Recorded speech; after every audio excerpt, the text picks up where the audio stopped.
kemarin untuk membaca kita setidaknya ada beberapa step. Yang pertama kita lihat dari sisi struktur dulu, karakter dulu, sorry ya, dari sisi karakter candle dulu. Yang kedua adalah strukturnya. Yang ketiga nanti kita lihat levelnya. Yang keempat baru triggernya ya. Karakter ini kita lihat di candle-candle terakhir, apakah ada yang berpengaruh signifikan di sana, apakah ada momentum, ada rejeksi dan sebagainya. Kemarin sudah kita bahas. Kemudian setelahnya kalau kita sudah lihat di sana ada karakter, misalkan ya, saya ambil yang terdekat saat ini, yang terdekat dari running saat ini seperti ini contoh. Ini saya menggunakan time frame M15 lebih pendek biar kita dapat banyak momentum di sana. Nah, sekarang kita lihat dari sisi karakter candle. Yang kita lihat adalah yang terdekat dulu dari running. Running yang sekarang di 2042 warna merah, maka historinya di sini. Ya, di sebelah kiri adalah history. Ini adalah history yang sudah terbentuk. Nah, yang sangat berpengaruh itu ada yang terdekat dari runningnya. Yang terdekat yang hijau dulu kita lihat. Kita amati, kita perbesar dulu warna hijau. Warna hijau, satu warna hijau ada momentum bullish di sana. Ini namanya momentum karena ada volume yang cukup tebal dengan penolakan yang pendek. Tebal dan tipis kita lihat dari sisi historinya. Kalau historinya pendek-pendek, ini sudah dianggap cukup besar, maka ini momentum. Ada momentum bullish ya. Sebelumnya kita lihat rentetannya yang ada di sana.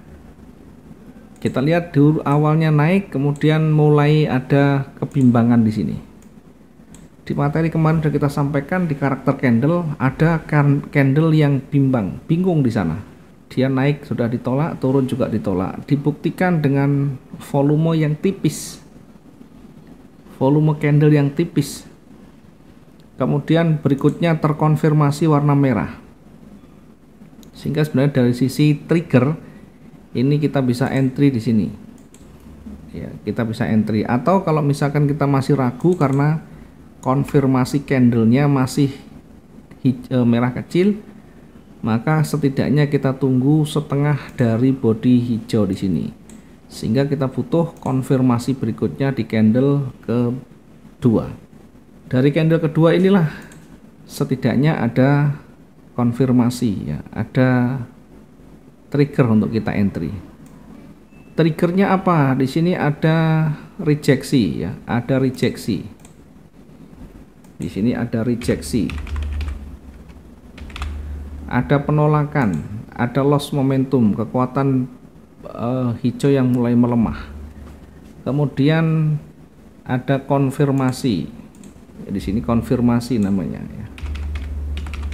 Konfirmasi dengan candle yang sudah berubah warna. Satu tidak cukup karena ketebalannya masih kurang, kita tunggu dua, sehingga dua candle merah ini kalau kita gabung sudah minimal setengah dari body hijaunya, sehingga kita bisa menempatkan entry kita di sini. Entry kita di sini ya. Bagaimana kalau mengantisipasi, cara mengantisipasinya? Kalau melihat seperti ini, entry-nya misalnya kita tunjukkan ini adalah entry sell. Maka yang kita lakukan adalah membatasi resikonya. Ya, di sini ada sumbu. Biasanya untuk keamanan, sumbu ini dijadikan sebagai area untuk exitnya. Atau kita turunkan sedikit dari sumbunya, exitnya di sana, atau kita boleh juga taruh di atasnya. Nah, exitnya di sini. Exit ini kita bisa tempatkan posisi atau kita bisa setting dengan stop loss, boleh. Stop loss. Ya, kemudian kita ukur jaraknya dari titik ini ke sana berapa? 1000. Apakah masih aman 1000? Sebenarnya di bawah 1000 masih cukup ya, masih cukup aman ya, karena kita menempatkan di bawah itu cukup di bawah sumbunya, maka kita cari yang lebih meyakinkan, yakni di atasnya. Kalau di atas ini berarti berpotensi naik nanti. Stop loss adalah bagian dari perlindungan kita untuk melindungi modal besar kita. Kemudian kalau stop loss di situ, TP-nya di mana? Kita bisa menggunakan risk dan reward ratio yang sama, 1:1. Sehingga untuk TP-nya itu di jarak yang sama atau persis di sini tadi. Kita bisa tempatkan TP-nya di situ atau take profit-nya atau targetnya di situ. Kenapa kita tidak menggunakan perbandingan 1:2? Kalau kita menggunakan 1:2 nanti akan lebih lama dan belum tentu nanti tercapai untuk targetnya.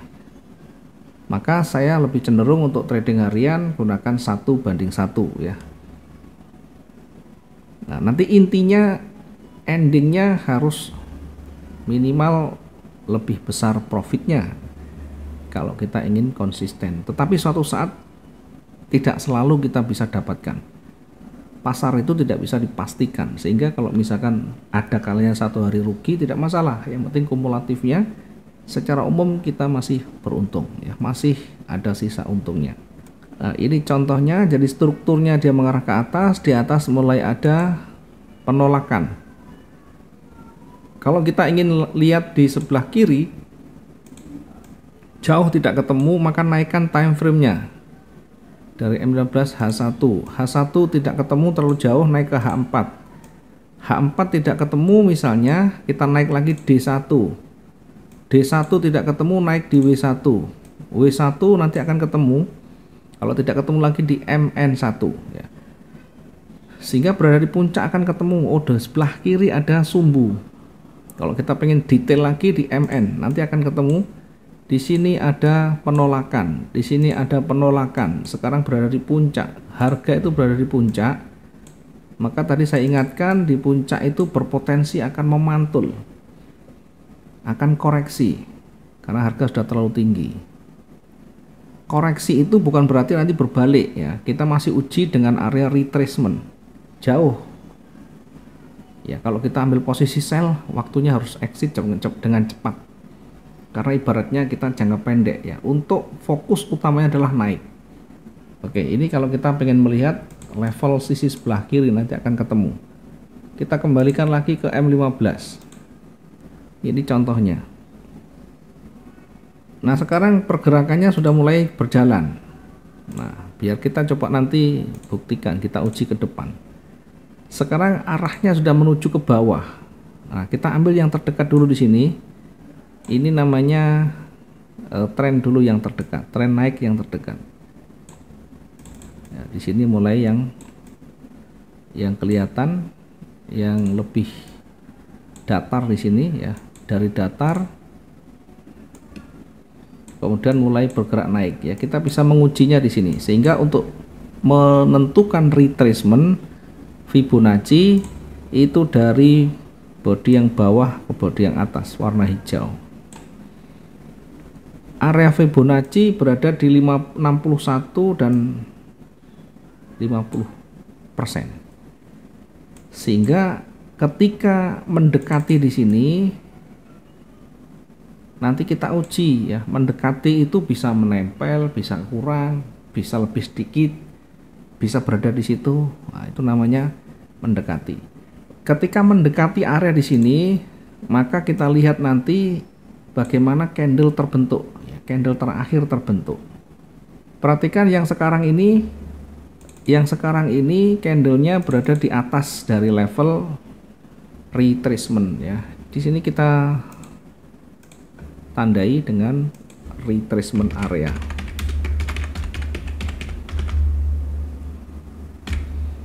Ini adalah area retracement, area yang berpotensi memantul ya. Kemudian di candle-candle yang terakhir yang kita amati, di retracement tidak mampu, kemudian mulai ditolak. Nah, ditolak ke atas ini harus kita lihat karakternya, harus kita lihat pengaruhnya terhadap sebelumnya. Kemudian berikutnya muncul lagi candle yang terbentuk, itu seperti apa dilihat pengaruhnya. Maka untuk memastikan sel ini akan jauh lebih kuat, merah ini harus memakan hijau dulu, setidaknya harus di bawah hijau. Sehingga kalau masih di atas hijau ini atau masih lebih pendek dari hijaunya, maka potensi naik masih terbuka sangat besar. Ya, bisa jadi ini adalah area pantulan.